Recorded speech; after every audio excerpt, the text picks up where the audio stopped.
Hi, everyone. Welcome to the TerraLex Insights Podcast, where our goal is to present multicultural perspectives by leading professionals. These perspectives on contemporary issues will help lawyers and business people work better together. I'm your host, Terri Pepper, TerraLex's CEO. And joining us today is Stephanie Holcombe, who is a lawyer at Porter Hedges, TerraLex's member firm in Texas in the USA. And Stephanie was recently honored as being among an elite group of trailblazers during International Women's Month. And we're highlighting some of TerraLex's trailblazers on this podcast so that others can see really what a dynamic group of women we have in the TerraLex network, you being one of them. So let me introduce you a little bit, and I'll cite some of the reasons that you were identified as a trailblazer within TerraLex. Thank you. Yep, and get ready because you'll blush probably, but no. Stephanie's been described as a trailblazer, not simply because of what she's achieved, and we have that in the citation, and we'll talk about some of that today, but really also because of how she achieves it by strengthening networks, mentoring others, and creating pathways for collaboration and leadership. Stephanie is a trial lawyer, and she's built a reputation for excellence in complex business disputes, including things like trade secrets, restrictive covenants, oil and gas matters, fiduciary duty claims, and intellectual property disputes. But what truly distinguishes Stephanie is the way that she uses her success to elevate others and to strengthen the institutions around her. So within Porter Hedges, she serves on the firm's management committee and is chair of the Women's Initiative, which we'll hear a little bit about. And there she's been instrumental in mentoring younger lawyers, advancing professional development, and helping women attorneys develop their authentic voices as leaders and advocates. So we're going to talk a little bit more. That is literally just a very small amount of the accomplishments that your firm put in the citation when you were nominated. So we'll talk about some of the other things, but welcome to the podcast, Stephanie. Thank you. And thank you for having me. And truly, thank you for this award. I see the award is not just something for myself, but honestly, a way to honor the firm and the firm's ability to allow me all these opportunities to advance women, both internally and externally. So I see this sort of as not just my award, but also an award and a thank you to the firm for allowing and supporting all the efforts that I'm trying to do and hope to continue to do. So thank you. Well, I love that. And that's a great starting point. So let's talk about some of the initiatives and programs and things that you've implemented or been part of implementing at the firm that do empower women and others. Maybe tell us a little about that. Absolutely. A little background. I've been at the firm, 17 years almost. I actually clerked at the firm as a summer associate. I was a musical theater major coming out of college, which is kind of a funny story background and a part of what I utilize in terms of my efforts with women and also as a trial lawyer. And so at the firm, I was part of the Women's Initiative. And for the last 4 to 5 years, I've actually been the chair of the Women's Initiative that we have at the firm. It was started years ago by Joyce Solomon, one of our partners, now one of our external managing partners. And it's just been growing. And what I mean by that is it's not limited to just our attorneys. Our professional staff, the managers are part of it as well. And basically we do several different things at the firm. We have both internal and external opportunities where we help advance our women, help them not just professionally with their networking and their opportunities and how they're dealing with things internally, but also with women wellness issues and other issues that just everyday women face, right? We try not to limit it to just the moms or the non-moms or there's a whole host. In fact, we had a meeting yesterday talking about what we're all the programming we're going to do this year. And that's a big focus of ours is, every woman comes to the table with some similarities and some unique differences. And there's different internal groups, right, of those things. And our goal is to make sure we're capturing not just content, but support for all of those different people, right? And ultimately women. And so some of the things we do, we have internal lunches where we have topics that kind of host the whole spectrum. Our next meeting is in April, where we're going to be talking about, it's going to be an intimate roundtable about how some of our more senior partners and senior staff got to where they are, what kind of networking opportunities. Yeah. All those things that, maybe you're not comfortable to go knock on the door and just ask. It's sort of an open segment to get to know kind of the inner workings, and some of those paths might work for you, some of them may not.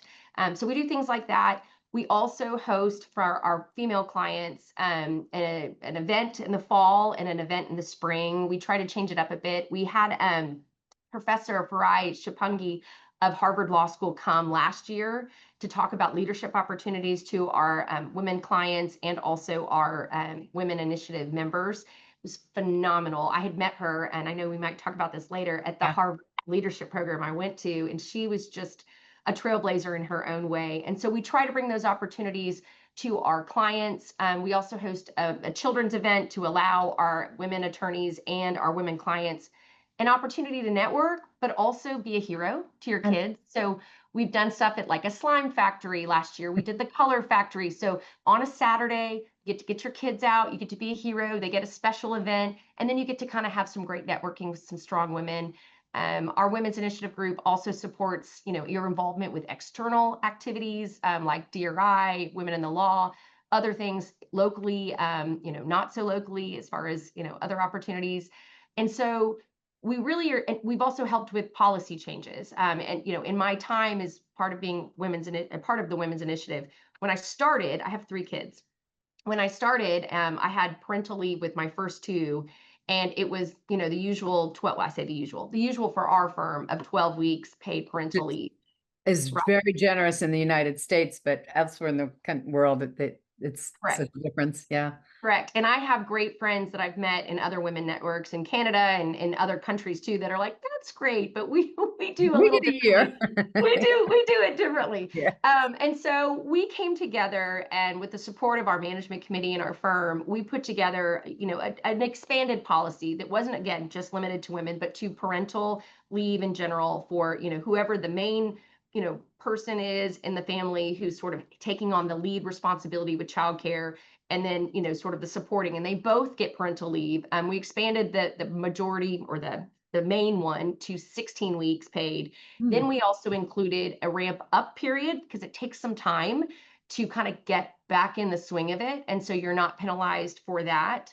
And so there's different opportunities, and we're working on, beyond parental leave, some other things for people that don't have kids. If you have a family member or you have something else happening in your life that goes kind of beyond bereavement or anything like that, how we can help support that. And so our initiative drives those policies. They research them, they put together the support, and then we ultimately present to management committee. And so far, the firm has been incredibly supportive, and we've been very successful in allowing new opportunities and new ways to allow specifically women and other people to have an opportunity to have the ability to be what they need to be at home and still thrive in the office. So I'm just really proud of our women's initiative internally, and then obviously what it does externally too.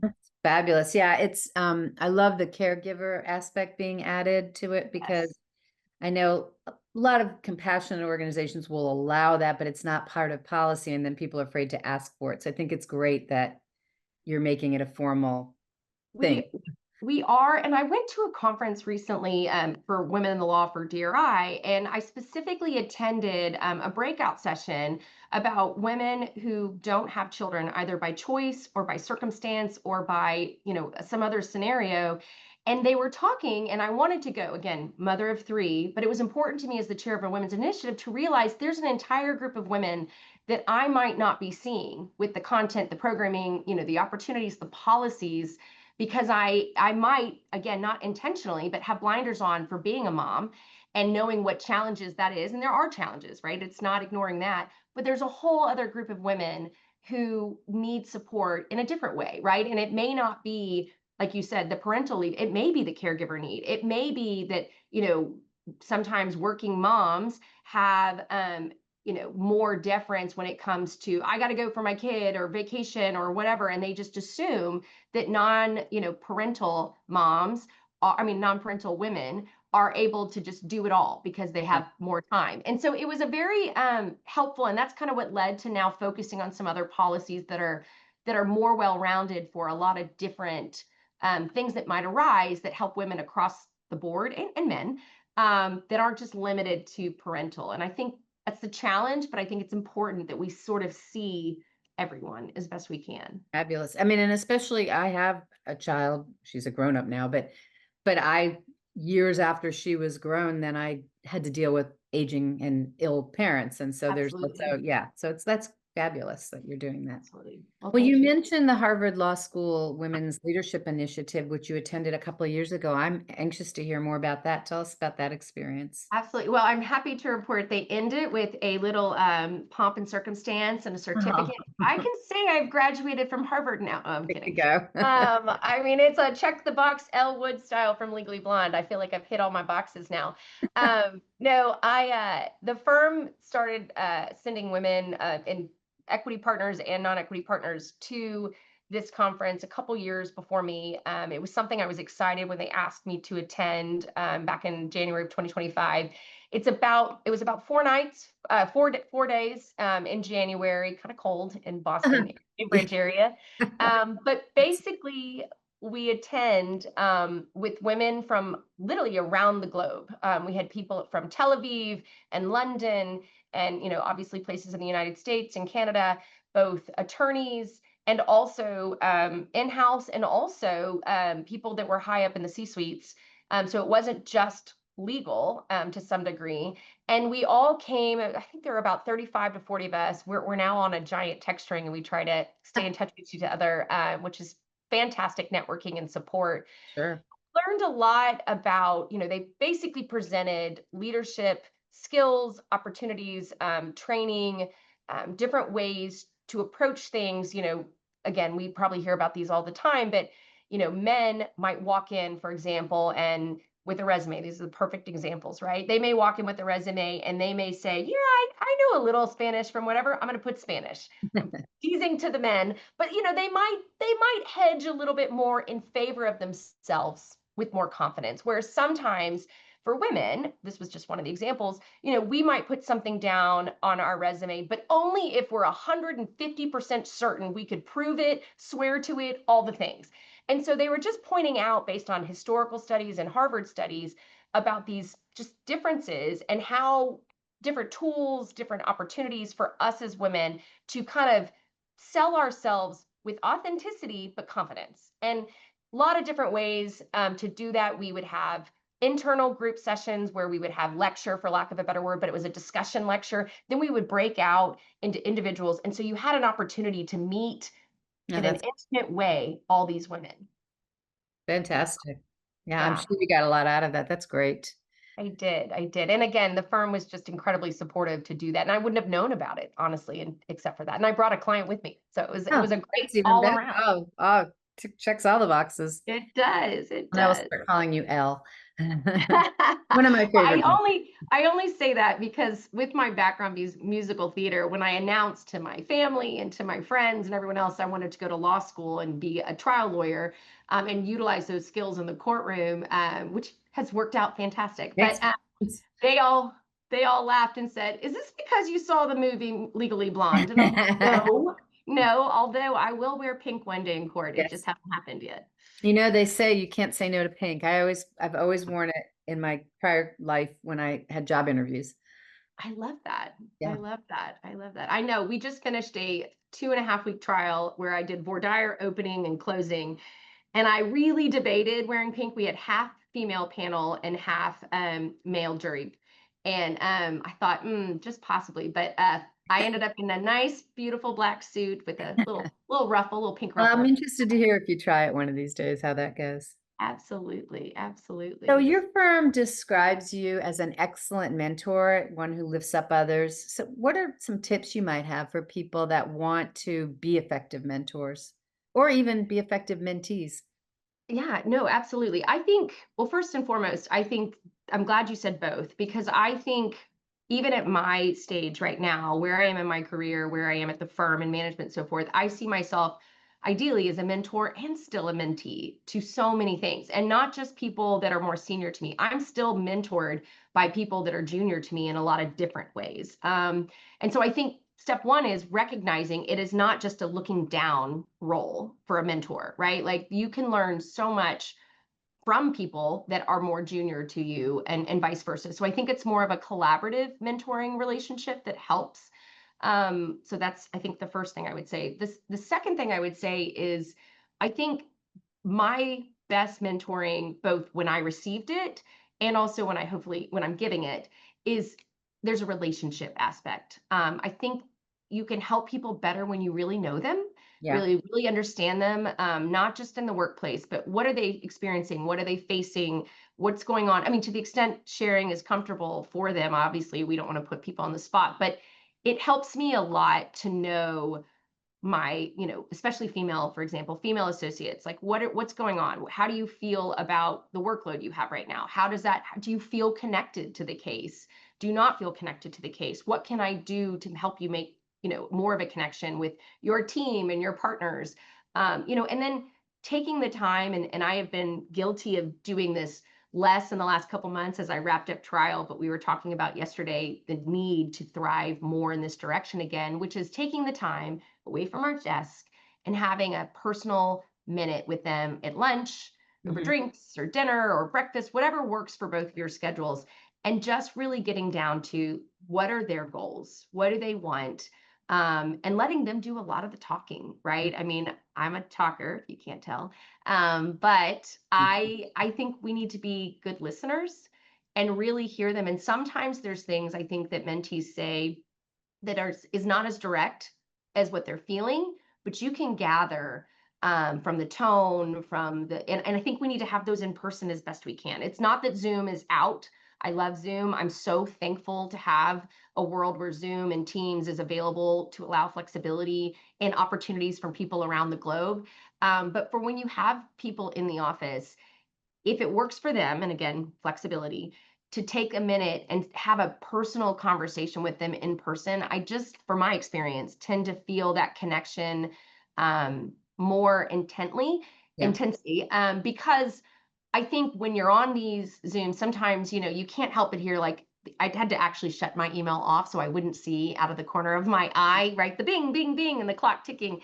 And I think when you're in person, it allows an easier, more effective mentoring sometimes. And so that's kind of what we're doing, and also just trying to hear from them again, both in an anonymous way if they want to put in feedback of things that we could be doing, and also directly, like, what do you want and what do you need? And then providing encouragement, financial support if there's opportunities or conferences or whatever we need to do.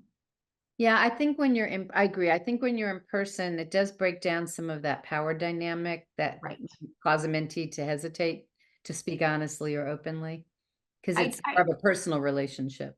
I agree. And I think, back when I was an associate, I remember when everyone would say, we have an open door policy. Come on in, come on in. And some personalities, that's very inviting, right? I was like that. I loved to walk on in and come in with my coffee and be like, hey, let's sit down and chat. That was no problem. There's some associates I can think of right now that if my door wasn't shut right now, they'd be already in here having a Friday morning coffee with me. But there are other people whose communication efforts are just different. Yeah. And I think we have to, again, it goes back to what I said about women, moms versus non-moms. There's different communication styles that I've learned a lot through, some of the training I've had and just some of the things I've read, that we can't assume everyone is like ourselves. I see that in my own children, right? Like, I have one daughter who is very much not like me in a lot of ways, and I have to approach her so differently than I do the daughter who's more outgoing and everything. And they're both fantastic, right? And so I think mentoring is a lot like that too. You need to know that person and then know they're not going to come walk in. Walking in my office might terrify them. I don't know. You need to Like seek going to the them out. principal. Right, right, right. You need to seek them out in a space that feels safe for them. And that may be Zoom at first until they Yeah. get more comfortable. It may be you knocking on their door and showing an initiative to say, hey, I just want to know how you're doing. I just want to check in. I'm available. Would you like to grab something? And if you make more of an effort instead of waiting for them to come knock on your door, you might reach people that would not otherwise come seek you out. And you might be capturing a whole group of people that are missing out Mm. on mentorship because they don't feel comfortable making the first move. And so I think there's a lot of that as well, that we as leaders need to, kind of keep an eye on and make sure we're capturing the different personalities and not just assuming everyone's like ourselves, which is hard for me. I'm educating myself as we go. I can still learn. So, Yeah, I mean, it is difficult because just to find the time, with everything else, and especially in a law firm where time is, sort of what you're measured by. It's Right. hard. You have to carve it out. So I think it's very admirable that you do that. Where does that passion come from to help people grow and to lift people up? Were there people in your life who lifted you up like that? Yes, I mean, my mom, she's turning 70. She'll be embarrassed I said that on TV, but she is turning 70. She has been that way. In fact, I'm I only a asked year behind her, so I'm not embarrassed. So she should be oh embarrassed. gosh, no. No way. I asked all the women who are coming to this brunch I'm having for her this weekend to describe her in one word. And it's that. Like she is always thinking of beyond herself and about other people and thought, and I've tried in my personal life, if someone's got a birthday, I don't care what age it is, like I'm all over it. Like that's just I love, I don't know if that's my love language, I don't know, but I love being a part of people's happiness. If I can Mhm. help No, create I love it, that. that is even better, right? If I can't, if I'm not it, I just want to be there to celebrate it with you. And so that's just how I've been my whole life, in planning and events and everything else. And I try really hard to bring that passion to my job. My husband and I are talking about this afterwards. I was in trial for 2.5 weeks in Galveston, which is not very far, but we stayed and lived there for 3 weeks just to stay focused in federal court. And, it was tiring, it was exhausting, but I love what I do. And I love what I do, not just because I love getting up in the courtroom and my children got to come watch, which was fantastic, but I love collaboration with people and I love brainstorming and ideas and helping people figure out how they're going to be successful with their cross examination. And I think it's just, again, I want to see people happy and I want to be a part of that, whether I help you create it or I get to just live it with you. And it's just kind of how I've tried to live life, as best I Right. can. But Yeah, you're hardwired that way. That's fabulous. uh, So, you've also, besides the firm, you've also worked with a number of civic organizations, and you mentioned DRI a few times. I'm not sure everyone outside of the US will know what that is. So it's the Defense Research Institute. Am I right about that? I spoke correct. for at their group years and years ago, but I wasn't sure I had that right. Tell us a Yeah. little bit about your work with them, and also Legal Aid, which is an organization I've also had a chance to work with. So I know it's very rewarding, but also probably very frustrating. Resources Yes, are so constrained. they are. So I've been a member of DRI for I don't know over 10 years now, and they have basically DRI is a defense organization that predominantly has attorneys from all over the U.S. and Canada.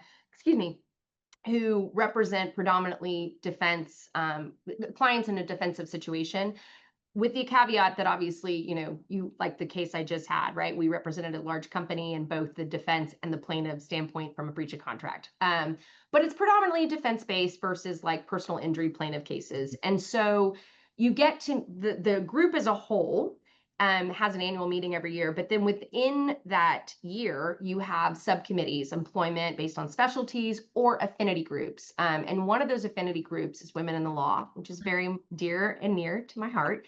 And I joined that specific group, and they meet once a year, kind of in January, February time period for a conference. Then we meet again for a fly-in, and then we kind of reconnect at annual meeting. And so you have these three different touch points in person, in addition to emails and podcasts and other opportunities online to connect with phenomenal women from across the country and Canada. And so as I kind of grew through that, I got involved with leadership, and now I'm the vice chair. And in October, I will be the chair of the Women in Wow. Law, DRI. Yeah, I'm very excited. We have so many great things in the works. We have a lot of great new members that are brand new young lawyers that are getting in their practice, getting involved now in their practice, and starting to connect with women, and basically just like our women's initiative. In fact, I take ideas from Women in the Law and apply them in the Women's Initiative, and I take ideas from the Women's Initiative and apply them to Women in the Law. And it's the same sort of thing, right? It provides me something a little different because all these women, for the most part, are outside my firm. So not only do I get great ideas from people from all over, but it's a support system that doesn't know all my internal politics, doesn't know all the other things going on, that I can go to, and reach out to them with questions, or what do you think about this, or what do you think about that, and you have another basis for support, which I think Mhm. is incredibly necessary. I mean, COVID's the best example, right? The world shut down, as we all know, and I was able to get on a Zoom with women in California and Portland, Oregon, and Florida and Chicago, and all of us got together to be like, what are you doing? What's Yeah. happening? What's going on? And just like TerraLex, which I love, and in fact, I actually have a call with someone from London, Paris, coming up this afternoon that I reached out to yesterday for a new case, which is phenomenal. Another extension. It's so great. These organizations as a whole are so great because it allows an office like ours to have touch points. I mean, and DRI is just nationally, but man, TerraLex globally, for me to now have this potential opportunity and now have this fabulous contact in Paris to be able to expand this opportunity, it's just so it allows you to have all those things as well. So I must ask before we go, Yeah. did you use musical theater besides in your professional career? Do you act or perform? So yes, the answer, I'll be direct. Yes, the answer is yes and yes. I actually, so I've a couple of fun tidbits. I have sang with Jason Alexander from Seinfeld. At a funeral. It's kind of sad, but the man who passed away was dying of cancer, and he wrote his own eulogy. He planned his own funeral, and he was friends with Jason Alexander, and he knew me from high school, and he actually choreographed it where the two of us would have to sing at his Oh, funeral together, which was so special. I also sing every year at our neighborhood barbecue cook-off in a band. I sing for DRI. We actually, as a joke, started a DRI. We thought it was a joke. Now it's 5 years running. We started a DRI full band. So I'm the lead female vocalist. We have a male vocalist. We have a DRI member who plays the trombone, the trumpet, the drums, the whole thing. And so at annual meeting, rather than paying for a live band, we put on an hour show. So I get to utilize those, my favorite thing to do, which is singing there. And then again, when I'm in the courtroom or anywhere else, like when I was writing open and close for that last case, it just brings back everything I learned in theater about tone and timing. And so I speak sometimes at conferences about how to bring those skills that people used to laugh at that I had. I say people back when they're like, you're going to law school? And now they're like, oh my gosh, those are the skills you can't teach. Let me try to emulate what people are doing on stage and try to bring that storytelling that is real life stories to a jury that makes sense, taking complicated issues and making them something they want to care about. So I think I get to use them all the time, which is that's kind of fun. fabulous. Yeah, fantastic. So, Well, thank you so much. It's been of such a course, pleasure. I know we could probably talk for a couple of hours. We have a lot in common, we honestly. could. And We could. but unfortunately, we have limits on what Yes, we can of do. I don't course. want to keep you too long. But No thank you problem. very much for joining us today. We've been talking to Stephanie Holcombe, who's one of TerraLex's Trailblazers from our member in Texas, Porter Hedges. And thank you so much for joining the podcast. Thank you.